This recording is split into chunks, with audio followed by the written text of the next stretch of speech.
The year was 135 BC, and on the surface, the Roman Republic looked untouchable. After all, they had just crushed Carthage in the Third Punic War, wiping a centuries-old rival off the map and planting their banner firmly across the Mediterranean. Trade was booming, their legions were feared, and Roman senators walked with the kind of quiet confidence that comes from knowing the world belongs to you, or so they thought. Because while their gaze was turned outward, savoring victory and expanding power, they failed to notice the cracks forming beneath their feet, deep inside the very provinces they claimed to control. One of those cracks lay in Sicily, a sun-drenched island with fertile fields and a long history of being passed from one conqueror to the next. It had once been contested by Carthage and Greece, but by now it had become Rome's first true province, a place stripped of autonomy, ruled not as a partner but as property.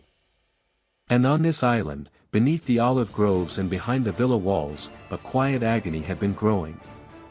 You see, Sicily was no ordinary province. It was a patchwork of old cultures and new Roman ambitions, where vast estates called latifundia sprawled across the countryside like kingdoms unto themselves. These were owned not by farmers, but by Roman elites who rarely set foot on their own land. Instead, they sent overseers, cruel, ambitious men with quotas to fill and no incentive to show mercy. And the ones who suffered most were the slaves. Not a few hundred.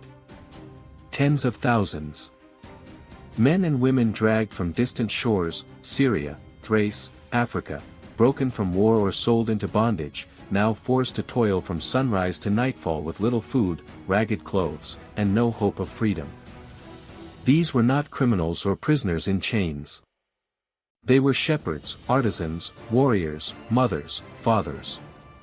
People. Now reduced to laboring like beasts under the Sicilian sun, ignored by a senate too far away to care and protected only by landowners who also controlled the courts. When they stole food to survive, there were no trials, only punishment. When they begged for clothes in winter, they were laughed at. And when they died of exhaustion or hunger, no one in Rome even blinked.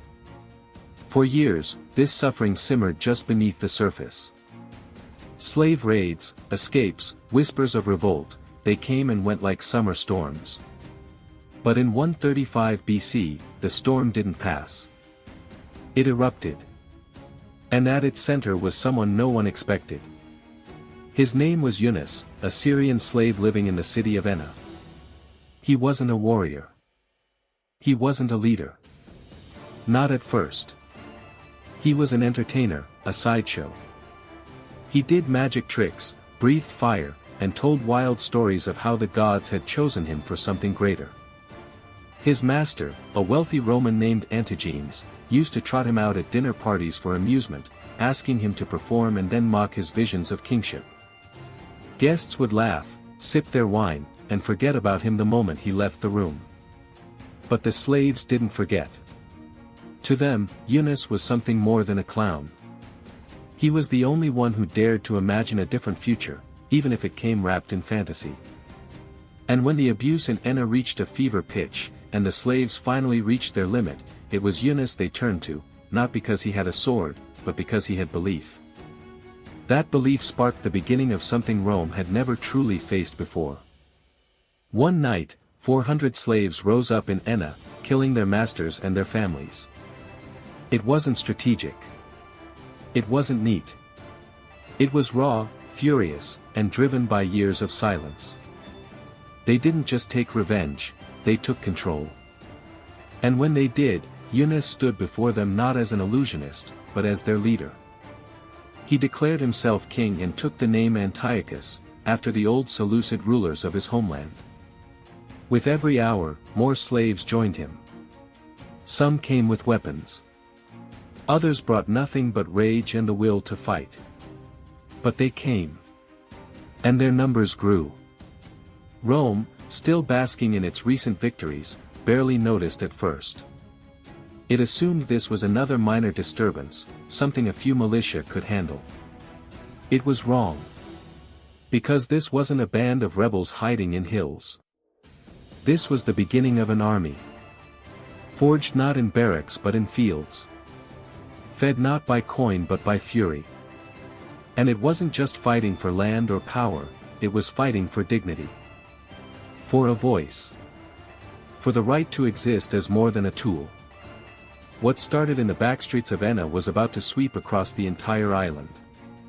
And in the process, it would force Rome to reckon with a truth it had long buried, that its strength abroad meant nothing if its own foundations were cracking from within. As word of the uprising spread beyond the walls of Enna, it didn't echo, it roared. The countryside trembled not from Roman drums, but from the sound of chained feet breaking free. Across Sicily, thousands of slaves heard the impossible and believed it. That a man once mocked at dinner tables now wore a crown. That masters had bled. That cities had fallen.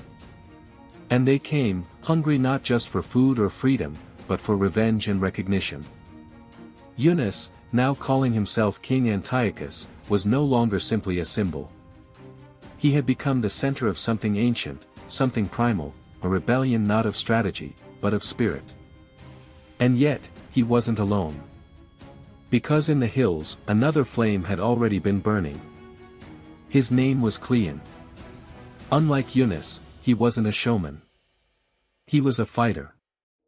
A slave from Asia Minor, hardened by conflict, trained by necessity. His life had been carved from resistance long before the revolt began. When he heard of Eunice's success, he didn't hesitate. He didn't wait to see who would win. He saw a chance, and he seized it. With 5,000 more men, Cleon joined Eunice, not as a rival, but as a general. Two men, born worlds apart, now led a force of the unwanted. They marched together, and together they took cities. Towns like Agrigentum, once confident behind crumbling walls, fell within days. Eunice's army was no longer just a mob. It was an organized, dangerous machine. Some carried stolen weapons. Others gripped slings, clubs, or tools once used to dig in fields now repurposed for war. And as they marched, they made choices. They spared the poor, focused their fury on the rich, and, perhaps most importantly, gave the voiceless a cause to believe in. In a land defined by inequality, this wasn't just a revolt. It was a reckoning. The Roman Senate, at first, responded with the kind of arrogance that only empires can afford. They sent small detachments, militia drawn from local forces, 8,000 here, 6,000 there, led by praetors who saw the mission as more insult than duty. They underestimated the rebels. Time and time again, they paid for that mistake. The rebels, though born from slavery, fought like veterans. They used terrain, numbers, and sheer will to overwhelm their enemies. These weren't spontaneous bursts of rage. They were coordinated, brutal engagements, led by men who knew what was at stake. Cleon's tactics surprised even seasoned Roman commanders. He struck fast, moved quickly, vanished into forests, and then returned stronger than before. Eunice, meanwhile, inspired loyalty through vision. He issued proclamations, minted coins bearing his new name, Antiochus, and declared himself the rightful king. To Rome, this was delusion. But to his followers, it was a new reality, one where a slave could wear a crown not in jest, but in truth. By now, the numbers were staggering. Some sources claim the rebel force grew to 60,000 strong, spread across much of Sicily, with control over key cities and fortified positions.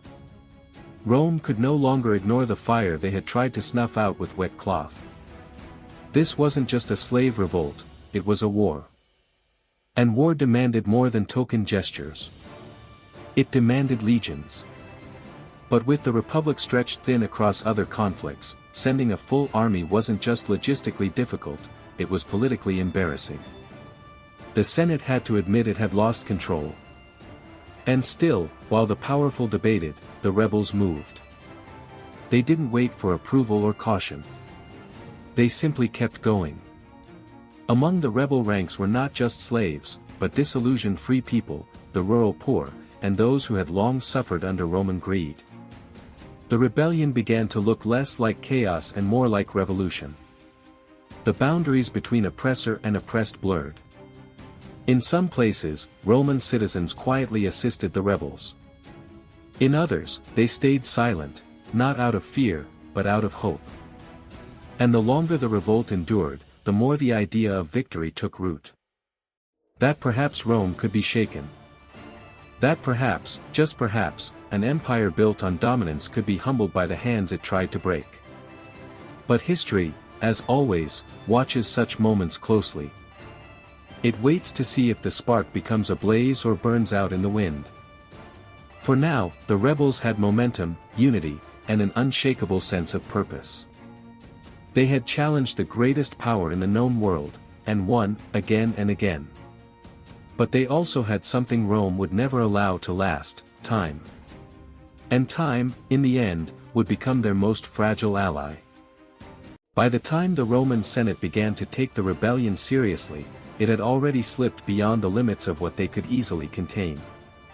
Sicily was no longer just a province, it was enemy territory, and the rebels weren't hiding in caves or ambushing caravans, they were walking openly through the streets of conquered cities, commanding armies, forging weapons, and printing their own currency like a nation reborn. At their height, Eunice and Cleon had amassed a force so large, so organized, that even Rome's own military strategists had to admit this was no simple revolt, it was a full-scale insurgency. But what truly terrified the Senate wasn't just the size of the rebel army, or the cities they controlled, or the humiliating defeats of Roman forces, it was the idea that slaves across the empire might be watching, listening, and wondering if their chains, too, could break. In 133 BC, with the rebellion nearing its second year, Rome finally sent a real army, battle-hardened legions led by the consul Lucius Calpurnius Piso, a man known not for kindness, but for cold efficiency. He wasn't there to negotiate. He was there to erase. Piso's arrival marked a shift in the Roman response. No longer were they sending lightly armed militia or hopeful governors. Now, they sent war itself. And for the first time in this conflict, the tide began to turn. Piso struck at the city of Morgantina, a vital rebel stronghold where thousands of slaves had gathered under the promise of safety and self-rule. But they were not facing scattered soldiers anymore. The Romans moved with discipline, coordination, and purpose. They didn't just fight to win, they fought to make an example. In the brutal clash that followed, over 8,000 rebels were killed, and those who surrendered were crucified along the roads, a grisly warning nailed into the very landscape of Sicily. It was a turning point, not just militarily, but emotionally. For the first time, the rebels felt something they hadn't since the beginning: fear. Yet even in fear, they did not fold. Many believed Piso's success was a temporary blow, a stumble on the road to something greater. They had taken losses before. They had risen from nothing. Why should this be any different? But what they didn't yet know was that Piso's campaign was only the beginning. In the following year, Rome sent Publius Rupilius, another consul, to finish what Piso had started. And if Piso was cold, Rupilius was ice. His campaign was not a war of battles, it was a war of elimination. He moved from city to city with a simple mission: crush every remaining rebel, root out every stronghold, and leave nothing behind but silence. His first target was Tauromenium, a city where thousands of rebels had taken shelter, hoping the walls would buy them time or mercy. They got neither. Rupilius laid siege, cutting off supplies, waiting patiently as hunger did what swords could not. Days passed. Then weeks. Inside the city, desperation took hold. The defenders began to eat whatever they could: rats, roots, even the dead. Some turned on one another. Others prayed for a miracle that never came. When a slave named Serapion betrayed the rebels and opened the gates, Rupilius didn't hesitate. His troops poured in, and what they found was no army, just ghosts of what had been. The survivors were dragged out, tortured, and thrown from cliffs. No trials. No clemency. Just finality. Then came Enna, the symbolic heart of the revolt, the place where it had all begun. Cleon, loyal to the end, held the city as Rupilius approached. He knew what had happened at Tauromenium. He knew what would come. But he also knew that starving behind a wall wasn't a victory. So, in one final act of defiance, he led his forces out into open battle, not expecting to win, but refusing to die a prisoner. They fought like men with nothing left to lose. And they fell. Cleon was cut down, his body stripped, displayed before the walls of Enna as a warning. The message was cruel, but effective. The rebellion, once fueled by belief, now gasped under the weight of reality. Inside the city, morale shattered. Some tried to flee. Others begged for mercy. And like before, betrayal came from within. The gates opened once again, and Roman standards flew above Enna's towers. Eunice, the once crowned king, was not there. He had fled to the mountains with a handful of followers, clinging to the last threads of a dream that had once seemed destined to reshape the world. When Rupilius arrived, he found only remnants, tired, starving men hiding in caves, their eyes hollow, their limbs too weak to fight. Eunice didn't resist. He was dragged from the darkness and taken to prison, where he died not by the sword, but by sickness, his body breaking even as Rome prepared to execute him. And just like that, after 2 years of fire and fury, the first great slave revolt against Rome ended not with a final stand, but with silence. Yet the cost was unforgettable. Rome had lost more than 20,000 soldiers, spent fortunes, and been forced to confront a truth it had long ignored, that the foundation of its empire was not unshakable, and that beneath every victory, there were people desperate enough to burn the world down just to be heard. When the dust finally settled over Sicily, what remained wasn't triumph, it was trauma. The rebels were dead or scattered, their cities taken, their leaders silenced, and yet the echoes of their defiance didn't vanish with them. They clung to the island like smoke, invisible but lingering, haunting every burned-out village, every crucifix-lined road, every stone that had been touched by the hands of slaves who once dared to believe they could be free. Rome had reclaimed its province, but it did so at a cost so great that even the victors couldn't quite celebrate. 20,000 Roman lives lost, countless civilians caught in the chaos, and a Senate that had been forced to stare into a mirror it had spent centuries avoiding. Because for all its glory, all its order, all its laws, Rome had built its empire on a foundation that was never truly stable, and now, for the first time, everyone knew it.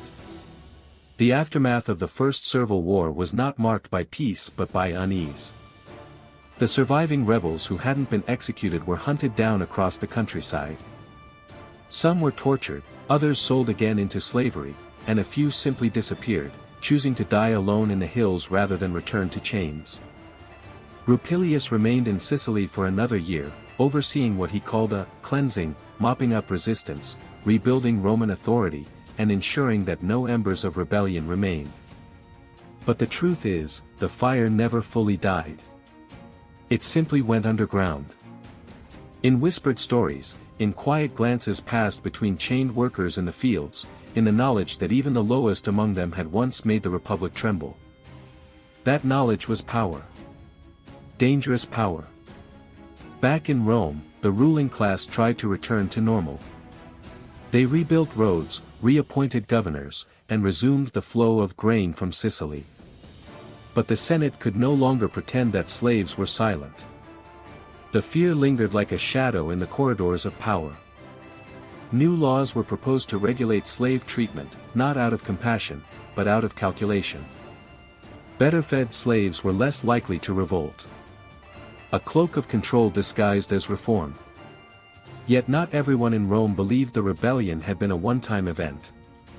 Some, like the radical reformers who would soon rise in the decades that followed, saw it as a warning that could not be ignored. That an empire that crushed so many underfoot could only stay upright for so long before it collapsed under the weight of its own cruelty. For the slaves themselves, the war had changed everything. Most remained where they had always been, in fields, kitchens, mines, but something had shifted. They now carried the memory of Eunice and Cleon not as myths but as proof that resistance was possible. The revolt had been brutally crushed, yes, but it had also lasted 2 years. 2 years of victories, of cities taken, of a slave-crowned king. That kind of story doesn't die with the men who lived it. It becomes something else entirely. A legend. A symbol. A seed. And that seed would grow. Because this was not the last time Rome would be forced to face its enslaved population in battle. This was only the beginning. In less than 30 years, Sicily would erupt again in what history would call the Second Servile War, another explosion of anger, betrayal, and bloodshed. And not long after that would come the most famous rebellion of all, the one led by Spartacus himself, a name that still carries weight even today. Each revolt would learn from the last. Each generation of slaves would inherit not just oppression, but the courage to resist it. And Rome, for all its strength, would be caught in a cycle it could never fully control. Looking back, the First Servile War may not have toppled the empire or rewritten the balance of power in the Mediterranean, but it did something far more dangerous: it exposed the myth of Roman invincibility. It showed that the empire's greatness had a cost, that its victories were often built on silence and suffering, and that no system, no matter how vast or powerful, is immune to collapse when those at the bottom decide they've had enough. It forced Rome to ask questions it didn't want to answer. What does it mean to rule? What happens when your empire relies not on loyalty but on fear? And how long can you ignore the humanity of those you oppress before that humanity turns into resistance? The answers didn't come quickly. They rarely do. But the memory of the rebellion lingered, in laws, in policy, in whispered caution passed from senator to senator, governor to governor, slave to slave. The First Servile War was over, but its story was just beginning. Because history doesn't only belong to the victors. Sometimes, it belongs to those who fought with no hope of winning, but who fought anyway.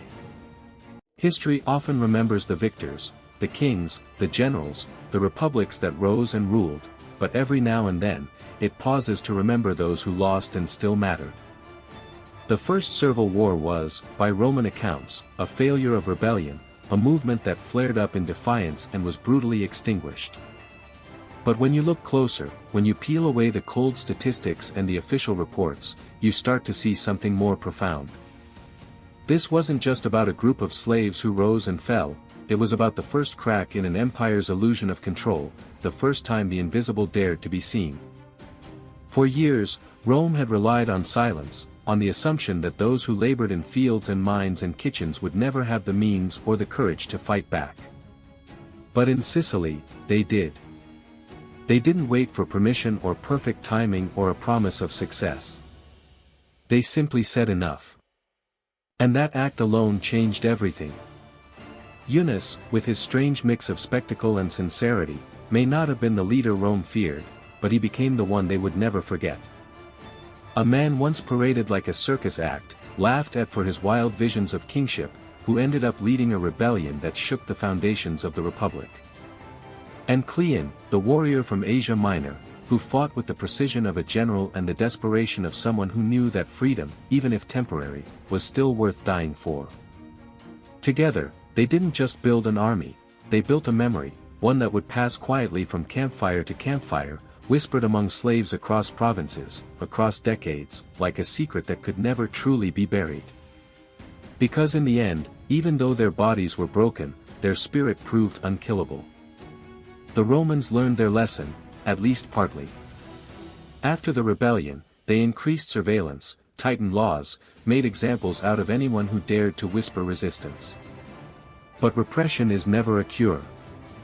It's a delay. And as the decades passed, the echoes of Sicily would rise again in new voices, new rebellions, each one drawing strength from the last. Spartacus, perhaps the most famous of all, would one day lead an even larger revolt, and his story, like Yunus's, would be told not because he won, but because he refused to stay in place. Because every act of defiance, no matter how short-lived, leaves behind a trace. And that trace becomes inspiration. But this story isn't just about the past. It's not only a chapter in a textbook or a curiosity for scholars. It's a mirror. It asks us to think about the systems we build, the people we ignore, and the lines we draw between power and humanity. It reminds us that those at the bottom of any hierarchy see things others don't, the cracks, the contradictions, the truths we hide behind grandeur and law. And when those people decide to speak, even with no hope of winning, the world has to listen. That's the legacy of the First Servile War. Not just the battles or the sieges or the crucifixions, but the reminder that history is made not only by those who rule, but by those who refuse to be ruled. Rome went on, of course. It endured. It expanded. But after Sicily, it could never again claim innocence in how it maintained its power. It knew now that oppression had a cost, and that the more you ignore the cries beneath your feet, the louder they will rise when silence is no longer an option. Eunice's dream of kingship didn't survive the mountains, and Cleon's final charge ended in death, but what they left behind was more than defeat, it was a story that refuses to go away. And stories, once born, can never be truly silenced. So when we talk about empires and greatness, when we celebrate conquest and legacy, let's not forget the other side of that history. Let's remember the men and women who stood up when they had nothing, who fought not for riches or fame, but for the basic, undeniable truth that they mattered. That their lives had value. That chains do not define a person's worth, and that even in the darkest of conditions, hope can spark, and courage can burn. The First Servile War didn't end slavery. It didn't bring down the Republic. But it did something that still resonates, it reminded us that every system built on injustice carries the seeds of its own resistance. And sometimes, all it takes is one voice, one act of defiance, to begin shaking the pillars of power.